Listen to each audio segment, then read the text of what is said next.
कोई राइफल से अपने सीने में गोली मार सकता है?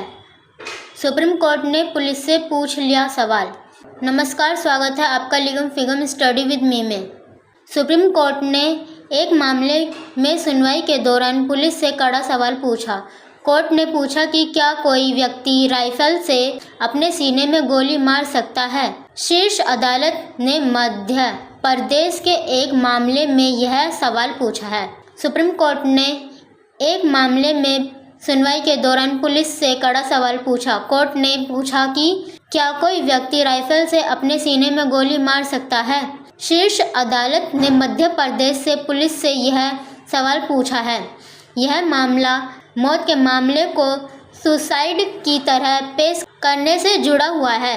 अदालत ने यह भी पूछा कि क्या सभी एंगल पर जांच हो चुकी है, क्या यह एंगल भी देखा जा चुका है, कहीं यह मामला मर्डर का तो नहीं है। जस्टिस मनोज मिश्रा और उज्जवल भुइयान की बेंच ने टिप्पणी करते हुए कहा कि हमारी समझ से यह जांच का विषय है कि क्या कोई व्यक्ति अपने सीने में राइफल से गोली मारने में सक्षम है। अभियोजन पक्ष के अनुसार ऐसा प्रतीत हुआ है कि मृतक ने राइफल से अपनी छाती में गोली मारकर आत्महत्या कर ली थी। इस पर हाईकोर्ट ने भारतीय दंड संहिता की धारा 306 के तहत आरोपी प्रतिबंधी नंबर 2 को अग्रिम जमानत दे दी। हालांकि सुप्रीम कोर्ट को इस बात पर संदेह था कि क्या कोई व्यक्ति राइफल से अपनी छाती में खुद को गोली मार सकता है, इसीलिए उसने राज्य के हलफनामे, मृतक की ऑटोप्सी रिपोर्ट और जांच के दौरान एकत्र की गई सामग्री को तलब किया। अदालत ने कहा कि हलफनामे में राइफल की जब्ती और उसकी लंबाई के बारे में जानकारी का खुलासा होना चाहिए। यह मामला याचिकाकर्ता के 17 वर्षीय बेटे से संबंधित है।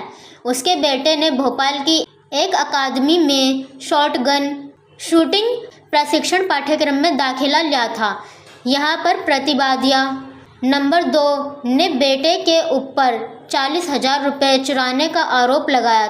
आरोपों के अनुसार प्रतिवादिया नंबर 2 और अकादमी के अन्य छात्रों ने याचिकाकर्ता के बेटे को अपना अपराध स्वीकार करने की धमकी दी। उन्होंने उसका फ़ोन छीन लिया और अपराध स्वीकार करने वाले संदेश भेजे, साथ ही उसकी पिटाई भी की। उनके इस व्यवहार से दुखी और असमर्थ होकर याचिकाकर्ता के बेटे ने अपनी जीवन लीला समाप्त कर ली। इस दुर्भाग्यपूर्ण घटना से पहले मृतक ने अपने एक दोस्त और अपनी बहन को बताया था कि वह आत्महत्या कर रहा है। उसने अपने दोस्त के पास एक सुसाइड नोट भी छोड़ा था, जिसमें उसने अकादमी के छात्रों को दोषी ठहराया था। लगभग 1 महीने के बाद भारतीय न्याय संहिता की धारा 107 के तहत एक FIR दर्ज की गई थी। शुरुआत में सत्र न्यायालय ने प्रतिवादिया नंबर 2 की अग्रिम जमानत याचिका को खारिज कर दिया था। हालांकि बाद में हाईकोर्ट ने उसे यह राहत प्रदान कर दी।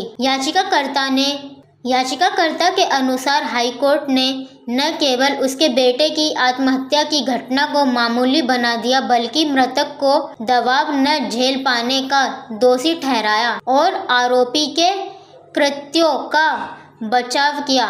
यह दावा किया गया है कि हाईकोर्ट ने मृतक की उम्र 18 मानकर गलती की, जबकि घटना के समय वह 17 साल का था और इस प्रकार एक नाबालिग को आत्महत्या के लिए उकसाने का गंभीर अपराध लागू होता है।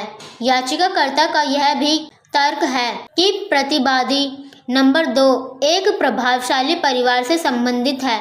उसकी हिरासत में पूछताछ आवश्यक है, क्योंकि प्राथमिकी दर्ज होने के बाद भी उसने जांच में सहयोग नहीं किया।